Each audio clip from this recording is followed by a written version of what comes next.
In July this year, activist and cyber research group Black Moon uncovered 800 pages of contractual documents, quote, for the development of an automation system for air landing command or an air battalion and command control system for China's military worth $34 million. This is the actual contract signed between Russia's Rosoboron Export and China's CETC, a state-backed import-export company, dated April 2021. In the past few days, UK think tank RUSI released their report on the leak, saying, quote, Russia agreed in 2023 to supply the PLA with a complete set of weapons and equipment to equip an airborne battalion, as well as other special equipment necessary for airborne infiltration of special forces, along with a full cycle of training for operators and technical personnel to use this equipment.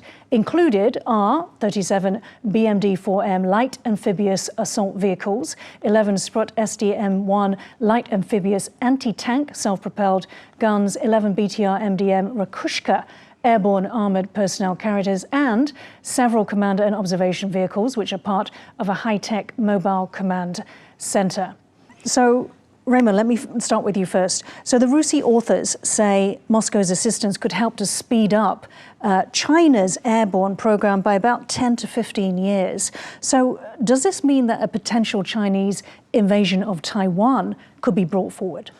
Actually, it is also noteworthy to know that the airborne attack is just part of the Chinese tactics that will be really launched. It has to be accompanied by other means of attack, for example, joint firepower attacks like missile attacks to destroy Taiwan's capabilities for air defense, and also for seaborne landing trials attempts. What Chinese wants from Russia is that about this practical experience and about the actual planning for the tactics for those troops, including, for example, high altitude special troops parachuting.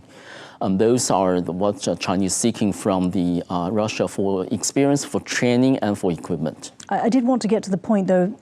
What is the difference between what troops that are dropped behind the, Taiwan's defense, hardened defense lines? What can they achieve that is different to what troops coming, by shore? Yeah. Yeah, sure. So I think the best example would be Normandy, the battle for Normandy during World War II. Where the airborne troops and air assault troops came behind enemy lines, and they were basically disrupting the troops that were there and also preventing reinforcements from coming to the coast where the main landing was going to be. So they can do a lot of damage in terms of preventing the forces that are there to get reinforcements and also to attack them from the other angles. So usually your forces are looking out, they're not looking behind. And so this would be what we call a pincer movement, where the landing forces and the airborne forces would crush them. That would be the intent. Okay, so how does that complicate Taiwan's defenses? Well, Taiwan's Hangguang military exercise this year practiced shooting down a Chinese airborne attack on Taoyuan International Airport. That's just 40 kilometers from Taiwan's seat of government in Taipei.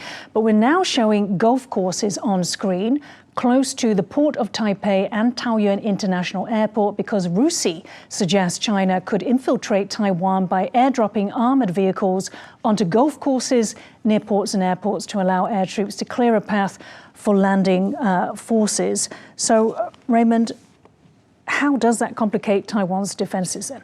Yeah, I think it's been very clear that the special force parachuters are carrying out special forces, special operations like seizing the control of the port or the airfield. And those has to be done in a quick way, in a surprise attack way. And also another branch is to have some political warfare like the decapitalization or assassination attempt, trying to paralyze Taiwan's command and control or political center. And so the case in point and what you mentioned about seizing the Taipei port is that they need to have need to reach a balance. They need to have a larger field, like a golf course, so that they could parachuting a sufficient number of troops and also the vehicles. And they need to have mobilities after the surprise getting a foothold on the territory, so they can move fast and with sufficient attacking force. So that's why they seize this. And because these strategic ports or airfield are heavily guarded already, so they need to have some seeking for other locations which might not on the radar for the Taiwan defense. Right, right. And so that element of surprise, Guillemot, that Raymond mentioned, let's look to the Russia-Ukraine war. Russia at the Battle for Hostomel, in the first few days in 2022, they failed to establish an air bridge at Hostomel Airport. That's just 19 kilometers from Kyiv, very close. This was meant to be the decapitation attack. Raymond, you mentioned that, leading to regime change within just a few days. Why did they fail? They failed for several reasons. Anytime you do an airborne assault or an airborne raid on an airport, you're in an airplane. And so radar will be able to detect your movement. And also satellites can detect your movement. You're emanating lots of different kinds of radio signals. And so that's one thing. The second, the real reason why they failed was because the Ukrainian government actually knew that they were going to attack and prepared to destroy the forces when they landed. Right. And so they did. And that's the way that Taiwan should take it upon itself. And just by the Germans during World War II tried to take Crete, and they had massive losses. And because of that, Hitler never used airborne troops ever again during World War II because of what the civilians and the military did to them on Crete. Right, so very high risk, even though there are benefits that we talked about. Raymond, in terms of the strategies for Taiwan, I mean, you spoke about the sort of political warfare, the disinformation as well. If they are going to very seriously use this, does Taiwan need to embrace and fully integrate that civilian defense? I mean, we're talking about golf courses here.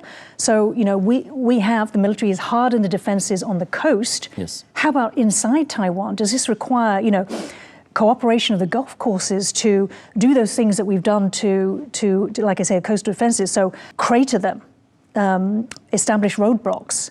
I think that's a part of the reason why the Taiwanese government is trying to push forward the all society's resilience exercises, trying to train the normal citizens how to spot the enemy forces and how to, what's the channel to report and what's to answer for the trying to get help or trying to get the ROC military to engage, to destroy the enemies.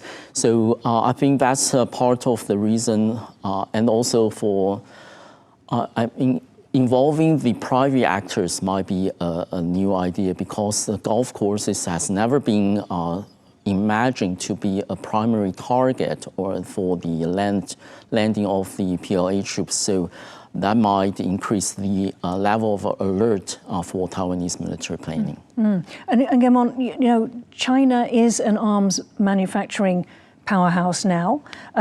So what is it that Russia can offer that Beijing doesn't already have, or is it mostly that training, that experience that Russia has in not just Ukraine, but also there was a 1999 Pristina airport seizure. There was also the seizure of Simferopol airport during the Crimean attack in 2014. For all the bluster that PLA does and all the parades they show, all the toys, they still aren't ready, whether they like it or not. That's a fact.